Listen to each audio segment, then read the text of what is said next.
ये हमारे study point में सोशियोलॉजी का इम्पोर्टेंट टॉपिक देखते हैं हिंदी और इंग्लिश मीडियम में बीए सेकेंड ईयर के लिए। जो हर साल इम्पोर्टेंट रहता है, हिंदी और इंग्लिश मीडियम दोनों टॉपिक्स लिखे हैं। भारत में विविधता के विभिन्न रूप और भारत में जनजातीय सामाजिक संरचना की विशेषता, यानी जनजातीय लोग जो थे उनका जो समाज था वो किस तरह से महत्वपूर्ण रहा, इम्पोर्टेंट रहा, उनकी खासियत बताई है। धार्मिक संस्थाएं, सामाजिक नियंत्रण व परिवर्तन, रिलीजियस इंस्टीट्यूशन और सोशल कंट्रोल एंड चेंजेस। संस्कृति की परिभाषा यानी ट्रेडिशंस की डेफिनेशन, इंडियन कल्चर की डेफिनेशन, भारत संस्कृति की डेफिनेशन की। और उसके बाद ग्रामीण और शहरी सामाजिक संरचना, यानी गांव और शहर का जो स्ट्रक्चर है वो क्या होता है, उन दोनों में comparison of rural and urban. आप कहाँ हैं, रूरल है या अर्बन है, ये आपको उस अकॉर्डिंग बताना है।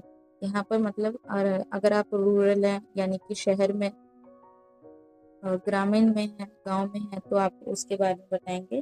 और अर्बन है तो अर्बन के बारे में। दोनों में क्या कंपैरिजन है वो आप इजीली समझ सकते हैं। तो उससे रिलेटेड आपको इस क्वेश्चन में, यहाँ पर इस टॉपिक में लिखना है। अब आप उसमें बुक में जो ज़्यादा ही डिस्क्राइब करके दिया है तो उसको शॉर्ट में समझेंगे। ये पांचवा टॉपिक इम्पोर्टेंट भी और इजी भी है। हरित क्रांति के प्रभाव। हरित क्रांति एक ऐसी क्रांति थी जो आपने पॉलिटिकल साइंस में भी पहले पढ़ा होगा कि किसानों ने की थी ये क्रांति। और एक ऐसी क्रांति जो खेती को लेके हुई थी।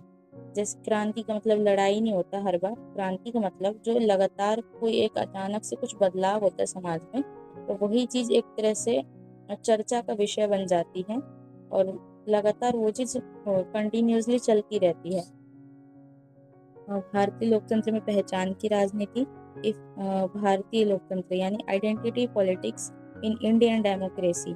इंडिया के डेमोक्रेसी में जो राजनीति है उसकी क्या पहचान है, किस तरह से लोकतंत्र में पहचान बनी राजनीति की, इसके ऊपर आप पढ़ते ही आ रहे हैं पॉलिटिकल साइंस, तो उससे रिलेटेड टॉपिक है ये। तो यहाँ पर सोशियोलॉजी में आपको समाज से जुड़ी हर बात को पढ़ने को मिलता है। तो ये सातवां टॉपिक है आपका जाति और वर्ग के बीच अंतर। जाति क्या है और वर्ग क्या है, लोगों को यही नहीं पता होता जाति क्या है और वर्ग क्या है। लोग इसको एक जैसा ही समझते हैं लेकिन दोनों में डिफरेंस होता है। सामाजिक सामाजिक स्तरीकरण, यहाँ पर मतलब है difference between caste and class social stratification. Caste में और सोशल इसमें सोशल स्ट्रेटेजी बताना है, क्लास सोशल स्ट्रेटेजी क्या है, दोनों में डिफरेंस क्या है। भारतीय समाज के अध्ययन के लिए मार्क्सवादी परिप्रेक्ष्य, मार्क्सिज्म के बारे में बताना है। यहाँ पर मार्क्सिज्म तो बहुत ज़्यादा फेमस है, जो हर सब्जेक्ट में आप कहीं ना कहीं पढ़ती हैं मार्क्सवाद के बारे में। कार्ल मार्क्स की जो थ्योरी थी, जो इंडियन सोसाइटी में उन्होंने किस तरह अमीर और गरीब के भेदभाव को दो डिफरेंस करके बताया। और पूंजीवादी और साम्यवादी, इस चीज को भी वो अपने थ्योरी के अकॉर्डिंग बताते हैं। ये आपका 9वां टॉपिक है।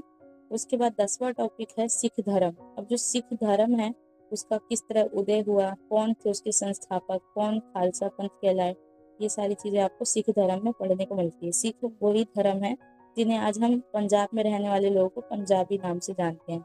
लोगों को ज्यादातर ये नहीं पता कि सिख धर्म क्या है। बहुत से लोग ये नहीं समझते कि सिख कौन है, सीधा पंजाबी पंजाबी कहते हैं। वो पंजाबी इसलिए कहते हैं क्योंकि वो पंजाब में रहते हैं, लेकिन उनके धर्म का नाम सिख धर्म है।